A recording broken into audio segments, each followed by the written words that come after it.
اور یہ قادیانیت کا یہ جو حملہ ہے، مرزا غلام قادیانی کے بارے میں آپ کو تھوڑا سا بتا دوں، نبی ہونا تو بہت بڑی بات ہے، وہ تو پورا انسان بھی نہیں تھا۔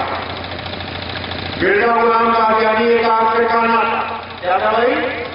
ایک آنکھ سے کانا تھا، تو لاہور میں اپنے ایک مرید کے گھر گیا ٹانگے پہ، اور جب واپس آ رہا تھا تو اپنے چیلے کو کیا کہہ رہا ہے، ٹانگے پہ جو ساتھ میں بیٹھا ہوا ہے، کہنے لگا کیا بات ہے عمر جی، جب ہم جا رہے تھے تو انارکلی بازار کی دائیں طرف کی دکانوں پہ ہڑتال کی، اب آ رہے ہیں تو بائیں طرف کی دکانوں پہ ہڑتال۔ تو جو آدمی کامل انسان بھی نہیں ہے، نبوت کا درجہ تو بہت بڑی بات ہے۔ آپ محمد رسول اللہ کے درجے کی بات بتا دوں، تمام کے تمام انبیاء کو ایک جانب رکھ لیا جائے، تمام کتب تمام صحابی ایک طرف ہو جائے، اور آمنہ کے ذرے یتیم کو ایک جانب رکھ لیا جائے، تب بھی اس درجے تک نہیں پہنچ سکتے ہیں۔ کیوں؟ کیونکہ اللہ نے اپنا دوست بنایا محمد رسول اللہ، اللہ کو پیار ہے محمد رسول اللہ سے، اور اللہ نے اعلان فرمایا کہ جس کو میرے نبی سے پیار ہے اس کو ہی مجھ سے پیار ہو سکتا ہے۔ اور یہاں تک کر دیا، فرمایا کہ میں محمد رسول اللہ پہ درود بھیجتا ہوں۔ کون درود بھیجا بھائی؟ اللہ۔ آج تک ایسی اصلی دنیا میں پیدا ہی نہیں ہوئی، اور قیامت تک پیدا ہو ہی نہیں سکتی۔ ایک چھوٹا سا قصہ سن لیجیے، بات ذہن میں آ گئی۔ ایک غیر مسلم تھا لدھیانے کا، یہ 1938 کی بات ہے، تو اس کو ایک قادیانی مل گیا مبلغ۔ اس دور میں تحریک چلنے کی بہت تیز، اتنا قادیانیت ساجد احمد صاحب کی کتاب ہے، اس میں قصہ ہے پورا، میں مختصر سناتا ہوں آپ کو۔ تو وہ غیر مسلم جو تھا، ایڈوکیٹ تھا، لاہور ہائی کورٹ میں آ کرتا تھا، بس میں لگنے وہاں قادیانی مل گیا۔ اب اس نے مجھا کہاں کا، اس نے کہا لدھیانے کا۔ تو قادیانی نے سوچا اچھا لدھیانے والے مولویوں کے شہر کا ہے، اس شہر کے لوگوں نے ہمارے ناز میں جم کر رکھا ہے، کسی کو قادیانی بنا لو، کچھ تو آ جاؤ، جبکہ مسلمان نہیں ہے وہ۔ تو اس نے اس کو بتایا کہ جناب میں احمدیہ جماعت سے ہوں، قادیانی ہوں۔ تو یہ جو غیر مسلم تھا مسکرا جو اس سے ملا، ہنسنے لگا کہ بہت خوشی ہوئی آپ سے مل کے، کہ بیٹھے کیا ہے۔ اب وہ قادیانی جب یہ لاہور ہائی کورٹ جاتا تھا ہر ہفتے دوسرے تیسرے دن، اب وہ قادیانی کو ملتا، چائے پلاتا، اپنی باتیں سناتا، اور یہ غیر مسلم روزانہ ہنس کے مسکرا کے اس کی باتیں سنتا رہتا۔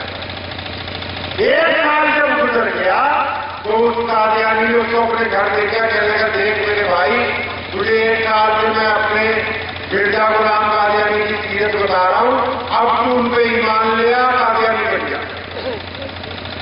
وہ وکیل صاحب جو غیر مسلم سے پھر ہنسنے لگے، کہنے لگے آپ میری بات کا غلط مطلب سمجھے ہیں، میں قادیانی نہیں ہوں گا۔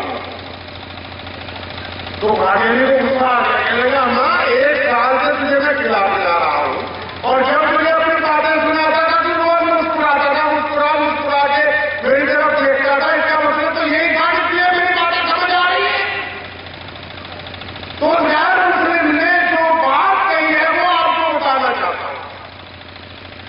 کہنے لگا مرزا قادیانی نے چیلا تھا، یہ بات نہیں ہے کہ آپ مجھے روز سمجھاتے تھے، مجھے آپ کی بات اچھی لگتی تھی، میں مسکراتا تھا۔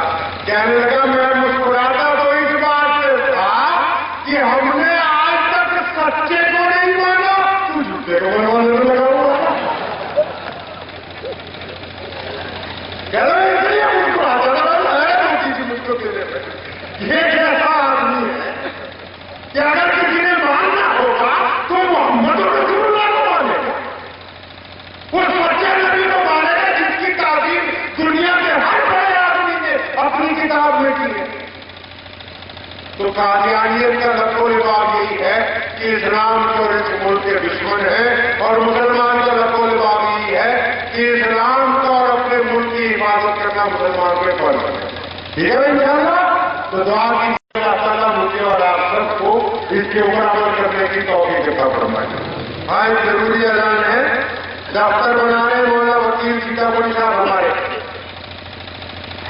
یہاں ختم نبوت کے لیے، تو احرار ایسی جماعت ہے ہندوستان میں، آپ دنیا میں اگر میں چلے گا کوئی درخواست نہیں ملے گی انشاءاللہ احرار کی تمہیں، اور جتنے بڑے سرمایہ دار ہیں ان کے پاس میں کوئی احراری سرٹیفکیٹ بھی ملے گا۔ یہی مقصد ہوتا ہے جب پروگرام کرنا ہے کبھی چند لوگوں کو اکٹھا کرو، اتنا بجٹ جمع کرو، خرچ کر دو، معاملہ کر دو، تاکہ آج تک کون سے لوگ زندگی کا مانگتے ہیں اور تو کچھ دیا نہیں، تو اسی کی وجہ سے کھا جاتی مجھے کا ہو جاتے۔ تو خیر اعلان یہ ہے کہ مولانا وکیل سیتاپوری صاحب مجلس احرار کا دفتر میں پالا پور میں نیپال پور میں بن رہا ہے، وہاں تعمیر کا کام چل رہا ہے، رک گیا ہے۔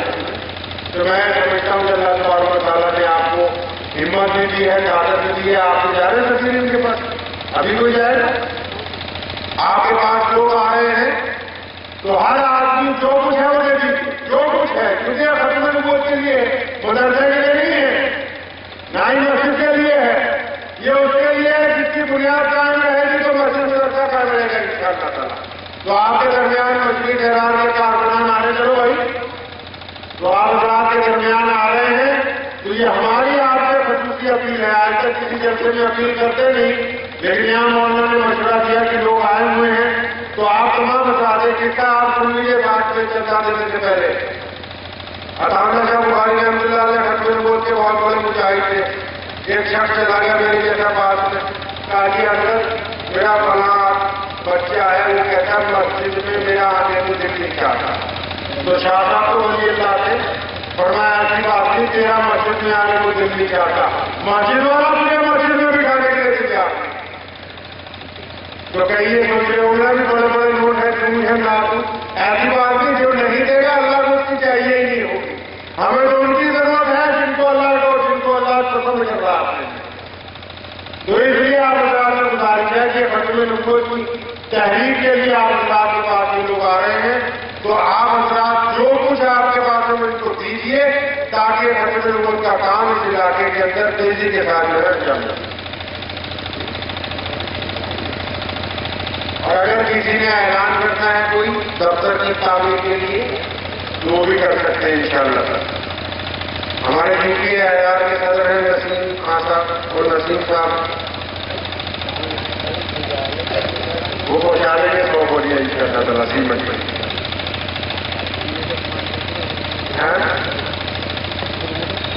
اور مخصوص لوگوں کا نام آپ نے دیے وہ تو آپ کے ساتھ، لیکن خیر انشاءاللہ یہاں کے لوگوں سے توقع ہے کہ آپ کو مایوس نہیں کریں گے انشاءاللہ تعالیٰ۔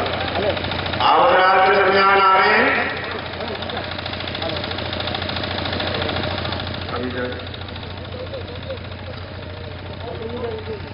ہاں ابھی دعا بھی ہوگی، دعا کے بعد 3 دفعہ نعرہ بھی لگایا جائے گا۔ نعرہ اس لیے لگاتے ہیں کہ اللہ تعالیٰ اس کی برکت سے دل پہ جو سنگ لگ جاتا ہے برائیوں کا، گناہوں کا، اس کو مٹا دینا اللہ تبارک و تعالیٰ۔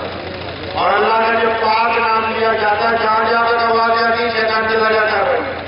چاہے اگر مسلم دوستوں سے پوچھ لینا جب رات کو سوئیں گے صبح نیند اطمینان سے آئی کیوں، کیونکہ دماغ ہے گا گھومتا رہتا ہے، لیکن جس دن اللہ کا نام گزارا پوچھے گا اس سے شیطان بھاگ جائے گا انشاءاللہ، نیند اطمینان سے آئے گی۔